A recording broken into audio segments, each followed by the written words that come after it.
It's the Eagle Television Forum with your host, Gary Shorman. Welcome to the Forum. I'm Mike Kerner in for Gary Shorman. The Forum brought to you by Hayes Med. Our guest this week is Kayln Compton, a student, and you just finished up with a research project, and you were, I guess, in Africa. I want to get to that whole story because it sounds really interesting. Yes. As a student, when something like that comes about, it's like, how do I sign up? Is that something like what happened to you? Oh, yes, it was. Well, let's talk about this a little bit. This project happened. This grant came to Fort Hays State University. You were a student at Fort Hays State University when this all came about. How did you hear about this trip to Africa? I was in one of my classes, one of my microbiology classes. My instructor mentioned at the end of class that there was this research project that was going to be in Africa, funded by the National Science Foundation. They were going to do some research on water quality there, and immediately I was just like drawn to it. I was like, what? You know, you hear about these awesome adventures, and you're like, oh my goodness, like it would be so cool to go on that, you know? And it was kind of like that for me. I just heard about it, and I was like, oh my goodness, that would be so cool. So tell us about this grant and this process. What was it actually? What was the grant for? To go over there and to study this? And does everybody get a chance to do this, or is it just a select few? So the grant was awarded to Dr. Hendrada Ali. It's a 3-year program. She's in collaboration with Dr. Elia Atakwana at the University of Delaware. So they're kind of working together on it. Dr. Ali is the head. The application process was pretty straightforward. It's just like, you know, write a personal statement. It took me a couple weeks to come up with mine. I wanted it to be perfect. But so it was open to any student in the U.S. to apply for. They chose 4 students total. Wow. From the U.S. So you gotta feel good about that. Yeah, it was something like when I found out I got accepted, I couldn't stop smiling for a couple days. I was so excited. But yeah, they just chose 4 people from the U.S. and then we were in collaboration with 4 people from Cameroon, and that was our group. So did you tour all 4 of you together, or did you meet up with the other ones along the way and do this all in the same area in Africa? So. Yes, in the U.S. we met up a couple days before we headed to Cameroon. We met up at the University of Delaware and did some kind of preliminary work there in the lab with the 4 from the U.S. And then we got to Cameroon about a week before we met up with the Cameroonian students we were working with, and there we actually roomed with them. So we all had a Cameroonian roommate, which was very cool. We definitely was an experience there with the language and stuff. But so yeah, we were all together in Cameroon working together side by side. I'll get to that whole African experience in a moment, but with this whole grant and getting this, was it paid for, or did you have to pay for some of this on your own? It's pretty much all paid for, yeah. It's such an awesome opportunity, once in a lifetime for me. I've wanted to go out of the U.S. my whole life, and this was my chance to do it. And you did it. So you met up in Delaware. What did you do? Put a game plan together down on paper of what we were going to do, what your goals were, yes. And then presented it to them. And they probably had some kind of a plan as well, so you had to collaborate on this. Yep, we collaborated on, the collaboration was a whole different part of it. It was very cool to, you know, see their side of things and see what their plan was and how it kind of went together with ours, and yeah, it all worked out really well. So did you have any interest in this water quality thing before this all happened, or is it one of those paths that life kind of took you down? It's one of the paths I think that life took me down. I am a biology major, so I'm pre-medicine, and I love the human body. And like I said, I was in microbiology, so microbiology is one of my biggest interests, and I didn't really think about, you know, microbiology in the aspect of water quality and what's going on in the water, but it's definitely, I mean, it's interesting. It's something I really liked learning about, and it was a really big learning experience for me. Well, we'll talk to you more in the second half of the show because I want to get into details of this whole African trip. So we'll get into that in the second half of the show. Again, Kayln Compton is our guest today. We're talking about a trip she took to discover, or not discover, but to talk about water quality in Africa. And we'll get to more of that in just a moment, right after this from Hayes Med. Be one of our weekly winners through football season with the Wolf Furniture Gallery's Gridiron Glory. Players go to HayesPost.com to pick weekly winners in the NFL. Prizes will vary. The best at season end will claim the grand prize, a complete living room set. Register at hayespost.com in the contest section. Football season could pay off big with the Wolf Furniture Gallery's Gridiron Glory. Presented by Wolf Furniture Galleries, Eagle Marketing Solutions, hayespost.com, and Eagle Radio.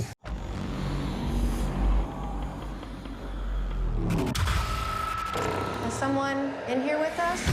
Ghost Hunters is back with a new team, better tech, and more answers. This is my favorite part of the night. We had to flee our home. I've been doing this for 30 years. I've chased the truth. Only with the truth can I truly help someone. Whoa! Ghost Hunters returns Wednesdays at 9 on A&E.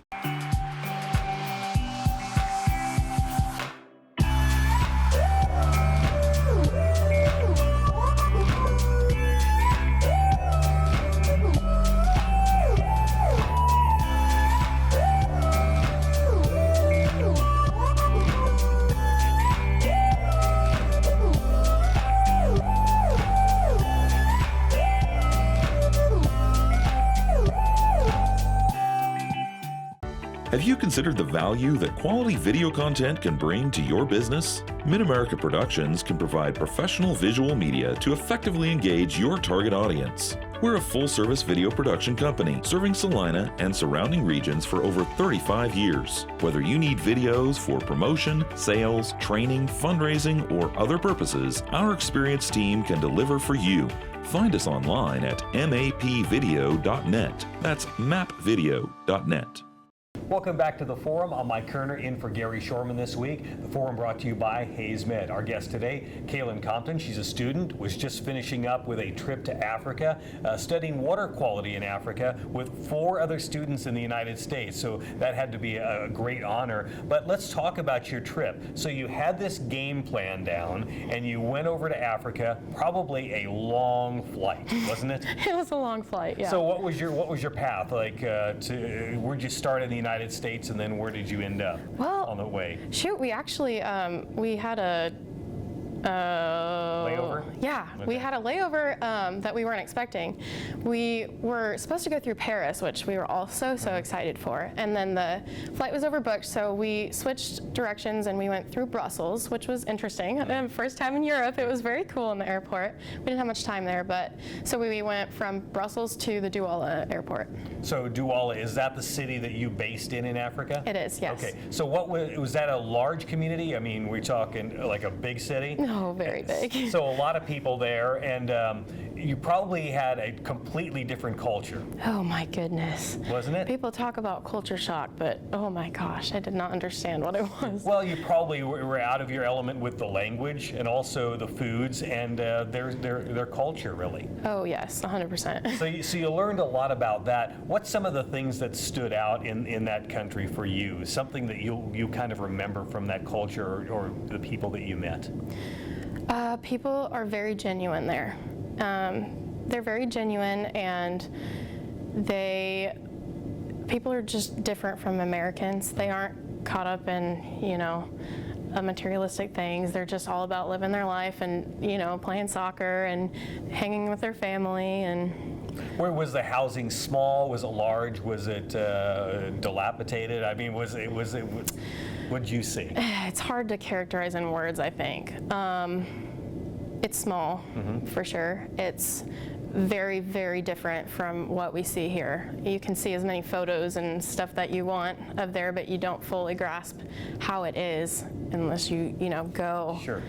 So it's hard to describe. Our impressions of Africa, you think of safari lands, or you think of people that are really poverty-stricken, and I don't know if you probably saw a little of both over there. So the foods, what kind of foods did you experience, or was there something like, I'm not trying that? I'm super open-minded when it comes to food. Definitely not picky at all, so I was really excited for that aspect of the trip. A lot of times we would just open a platter to just a fish like twice the size of your forearm, just head and tail and all, just cut up, and everyone would just eat it with their fingers. It was different. It was something I was not really expecting, but we had a lot of plantains, a lot of fresh fruits. So is there something you say, I'm going to probably eat that now the rest of my life. You know, they had these plums. These roasted plums is what they're called. They're not like the plums we know, the fruit.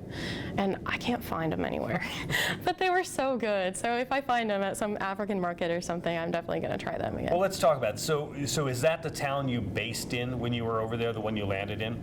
So you based there, and then you met up with the other students from Cameroon, and you even said before we went on camera, you had to sleep in the same area. You bunked with the same people that you were on, I guess, your trip with, not with your trip, but your progress or your project. Yes. So you guys had fun doing that, and I guess the language barrier was probably something tough to get used to. Yeah, I had kind of started learning some French a couple of months before I went, just some basic sentences and stuff. So I had bare minimum knowledge of, you know, certain things I needed to talk with my roommate about.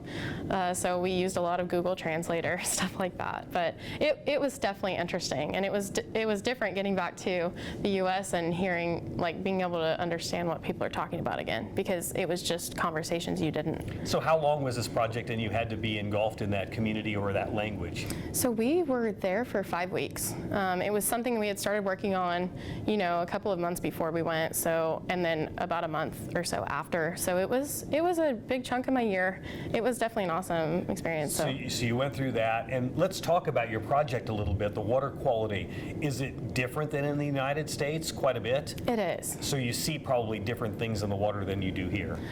You know, yes, there's a lot of trash, and it's pretty sad to see, just because, you know, there are a lot of people, and the trash has to go somewhere, and a lot of it ends up in the water there, and we see a lot of different chemicals and different water properties from that plastic in the trash, and there's rubber, and just the different pollutants in that water, I think, are a little different from what we see here. I don't have much experience. I don't have any experience with looking at what's in our water here, but I know that it's very polluted. So you take those results after you finished up with your project and your research, and you probably put that down somewhere. And does the government get that over there so that they can maybe make some changes? I think that is where the project is headed. So the project, like I said, is a 3-year program. They're aiming to get new students every year so that everybody can, you know, kind of go their own direction with it and get it done, and everyone has a chance to be a part of it. So basically this year, I think we did a really good job of laying down the foundation for, you know, we got a lot of data. So they're working on a lot of our samples we brought back at the University of Delaware in the lab right now, actually. So they're kind of seeing, you know, further what's going on. And from that, I think next year they're going to use kind of the groundwork we set to say, okay, this is where we need to focus. This is what we need to look at a little more. And does your project then drop also, you say Delaware, but does it also drop off to Fort Hays, since that's a kind of a partnership and they work on it as well, the people that follow you? Yeah, Dr. Ali, like I said, she's the head of it, so she's got a big hand in what's going on. I actually did a little individual project myself because, like I said, I'm interested in microbiology. I brought back some of my own water samples from the estuary there and did a little bit of research on the microbiological side of it, and I was kind of doing some tests. The tests are to determine potability of the water. Basically, we were seeing, okay, how much bad bacteria is in this? So a couple of the samples were pretty crazy. The water is not potable, but we found a bunch of E. coli in some of the samples. So, but that was, the little individual project I did on the site. Did you bring that back through customs? I did. And you have to do a lot of paperwork to make that happen, I would assume. Yeah.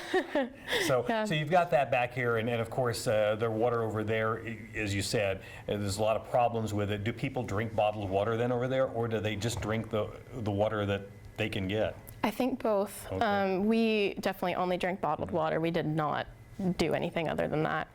We even brushed our teeth with bottled water. We were very careful. But I think there it just depends on their resources available. If they are able to, you know, purchase bottled water, then they do that. But if they're not, I think our bodies are, you know, they become accustomed to what we're used to. So I think they are able to handle it, obviously better than we would have, but I think people do drink out of the tap there. Now that you're kind of done with your leg of the project, and you've finished up with that, and you've kind of moved on with other things in school life, do you keep in touch with these people that you met over there through like social media or through emails? We do. So WhatsApp is a super like international friendly app. So we have a group chat with all of our partners there, and it's neat to kind of see what they're doing now, and we kind of send pictures back and forth of what we're up to and how school's going and what we're doing in the lab and stuff like that. I always think it's a great experience for students to go through things like that, to learn other cultures, to learn other stuff. And I'm proud of you for doing that, because that's kind of really cool to do and see. I appreciate that. I wish more students would do that. Well, that's it. Thank you very much for joining us today. Kayln Compton, our guest today, she's been over to Africa doing some water quality studies, and she's back here in the United States. Again, she is our guest today on the forum, brought to you by Hayes Med. If you have any show ideas, Gary would love to hear from you. That's gary.shorman@eaglecom.net. This is the forum. I'm Mike Kerner. Thanks for being with us.